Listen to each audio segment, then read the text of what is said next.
kukengeuka pale atakaponiashiria. Maneno haya ni maneno mazuri sana, maneno ambayo yanatufunza sisi vijana katika adabu, kwamba ameniashiria mimi yule ambaye kwamba sina uwezo wa kukengeuka. Kwa maana kijana yote atakapoashiriwa na mtu mkubwa, basi hana uwezo wa kuweza kukengeuka. Hii ratiba ilikuwa si yangu. Hii ni ratiba ya Sheikh Omar Matumbatu. Yeye ni shekhe wetu, ni mkubwa wetu, alikuwa ndio azungumze hapa, na ndiye angezungumza ungemuelewa zaidi kuliko ungenielewa mimi, kwa sababu mimi nakumbusha tu. Lakini leo kwa kuashiriwa huku, nimependa nizungumze suala moja ambalo nililigusia juzi, suala la ndoa. Kwa sababu gani? Ndoa ni kitu muhimu sana ambacho kwamba Mwenyezi Mungu Subhanahu wa Ta'ala amekifanya ni katika alama zake, pale aliposema wa min ayatihi an khalaqa lakum min anfusikum azwaja. Katika alama za Mwenyezi Mungu Subhanahu wa Ta'ala ni sisi kutuumbia wanawake. Hii ni alama ya uwepo wa Mwenyezi Mungu Subhanahu wa Ta'ala. Lakini ndoa ni kitu ambacho kwamba kinatutofautisha sisi na wanyama. Mwanadamu ukimuona mwanamke ukishakuwa kumpenda, basi unaenda kwa wazee, waenda kwao ukafanye taratibu za kuoana.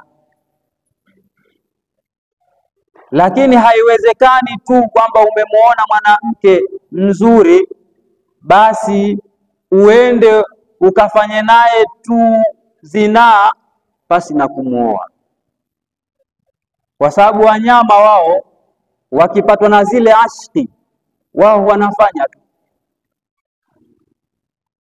hawana haja ya kwamba sio amfuate mzee jogoo, mzee nini, mzee mama tetea. Juzi tulitaja maana ya ndoa kilugha na kisheria, tukapata kwamba ndoa katika lugha na sheria ni kule kukusanyika na kuingiliana. Adhamu walwati ni kule kukusanyika na kufaje, kukusanya na kuingiliana. Kwa nini nasema kukusanyika? Ni masdari, watu wenyewe wanaelewa. Kwa maana vile tu akikusanyika mume na mke halafu wakaingiliana, hiyo inaitwa ni ndoa kilugha. Lakini kisheria nini? Zinaa. Lakini katika sheria ni aqdun yatadhammanu ibahata waqti, ni kifungo ambacho kwamba kinadhamini ule uhalali wa kumuingilia mwanamke bilafu nikahin au tazwijin au tarjamatin, kwa tamko la ndoa au tazwiji au tafsiri yake.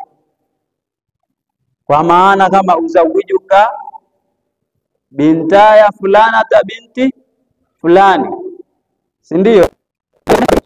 Sasa hapo ni katika namna ya kuozeshana kwa tazwiji, kwa tamko la lugha ya Kiarabu.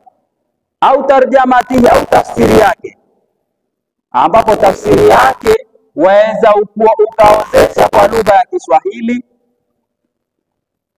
au hata lugha yoyote, hata kwa lugha yetu ya Kizigua, Kipare, Kisambaa, lugha yote utakayotaka, maadamu ni lugha ambayo kwamba anaifahamu yule walii na yule muozeshwaji na nani na mashahidi wawili, kama tutakapoenda katika masharti ya nani ya mashahidi. Lakini baada ya kueleza hivyo, tutaeleza, tunagusa kwa kifupi kifupi, kwa sababu nataka niingie kwenye mada maalum. Tukagusa nguzo za ndoa. Wanaokumbuka ni nguzo ngapi? Nguzo 5. Mashaallah, Mungu akulipeni. Ilikuwa tumepe stashahada. Tukagusa tukakuta ni nguzo ngapi? 5.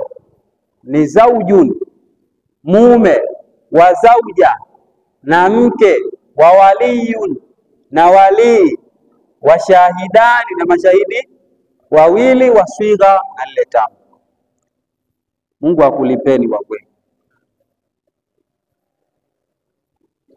Sasa leo tumeona tuguse mmoja mmoja, lakini leo tutamgusa mmoja tu, yule wa kwanza tuliomtaja, ile nguzo ya kwanza ndio tuiguse. Zaujun, mume. Kwa nini tumtaje mume na tumueleze? Maana waweza kusema mume si mume tuwaweza kuoa, madamu ni mwanaume kaja siweza kumuozesha. Lakini sivyo, kuna wanaume wengine hawafai kuoa kabisa, hawa hawatakiwi waoe. Ima kuna mwingine hafai kumwoa binti huyo alomchumbia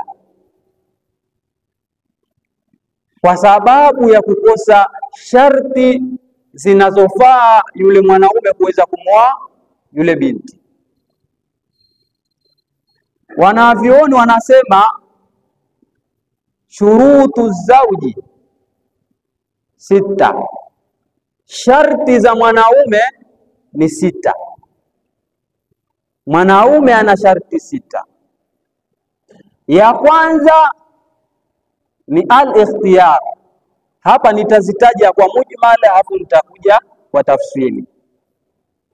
Hapo kwenye tafsiri ndio ambapo kwamba panatakikanwa sana. Masharti ya mwanaume ni 6. Sharti la kwanza ni al-ikhtiyar, kuchagua. Hilo ndio sharti la kwanza. Lakini sharti la pili, wa dhukuratu yaqina, na ule uume wa yaqini.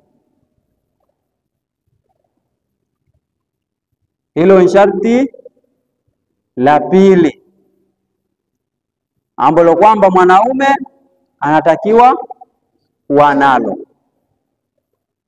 Sharti la tatu, wa taayinu, na kuweka wazi.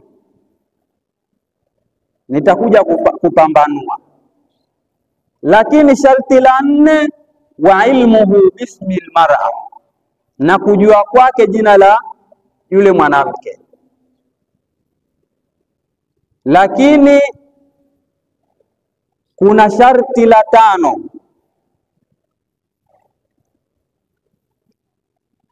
kuna sharti la 5. Sharti la 5 ni wa adamu tahrimul haji, wa alla yakuna muhriman bihaji au umra. Yule mwanaume asije akawa amehirimia hija au amehirimia umra. Hilo ni sharti la ngapi? La 5. Sharti la 5 la 6, wa alla yakuna maharamia, na wala yule mwanaume asije akawa ni maharimu. Usije kukawa kuna nini? Umaharimu, wa alla yakuna maharamiyatan bainahu wa baina zawja. Usije kukawa kuna umaharimu kati ya yule mume na mke, kwa sababu kukiwa kuna umaharimu tayari hapo kumekosekana sharti la huyu mwanaume kumwoa mwanamke. Sasa hapo tumetaja katika njia ya mujmal, njia ya kutaja kwa ujumla. Sasa tunakuja katika njia ya tafsili. Tumeanza na sharti ya kwanza ambayo kwamba ni al-ikhtiyaru.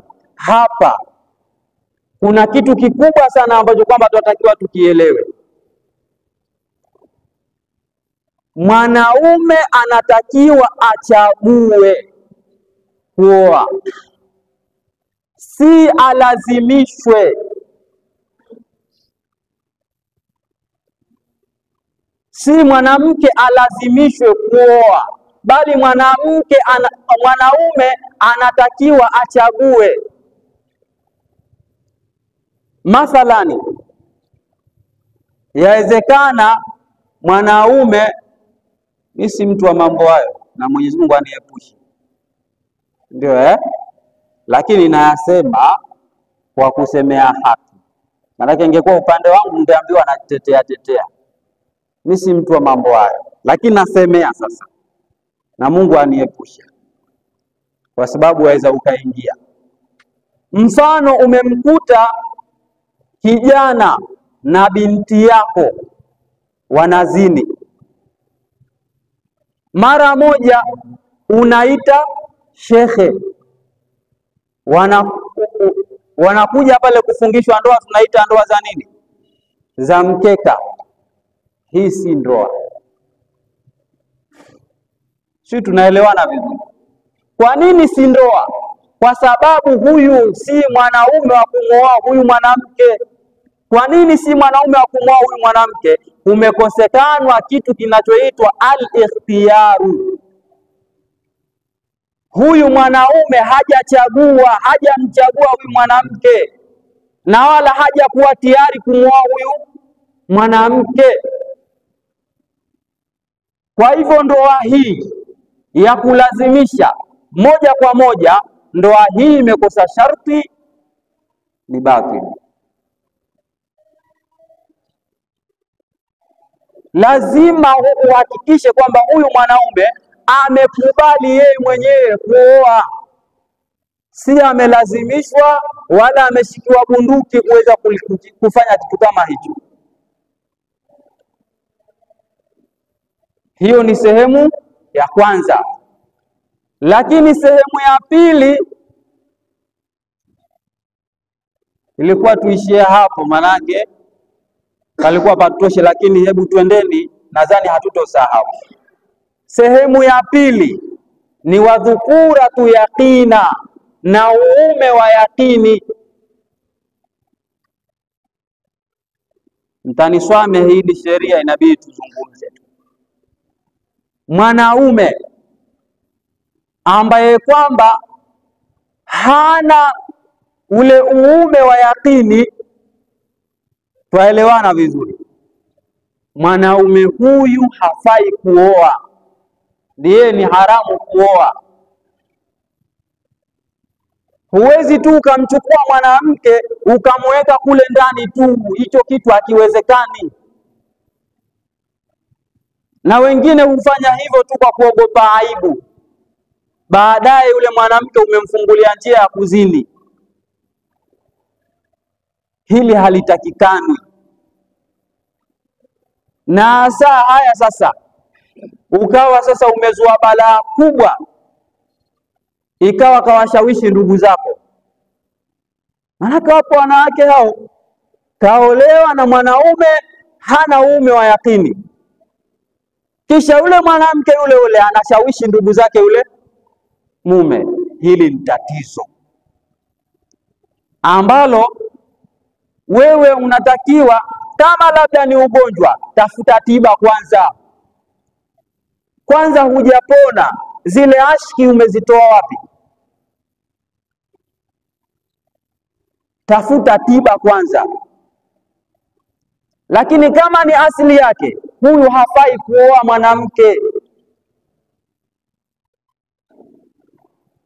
Hiyo ni sehemu ya pili. Lakini sehemu ya tatu ni wataayinu. Hapa pia kuna matatizo yanatokea. Wataayinu, na kuweka wazi. Yawezekana mwanamke anaambiwa tuna baba yake, kisha mimi baba nimeshiba dini vizuri tu, namwambia yule mwanamke, bana wewe utaolewa. Anaolewa na nani? Hamjui huyo mume. Wajifanya tu, mimi najifanya mimi ndio baba.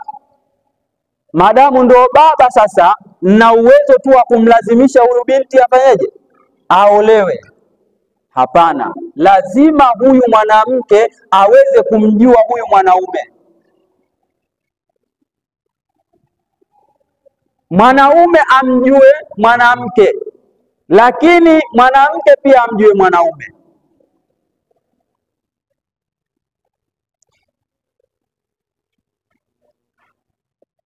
Lazima hiki kitu.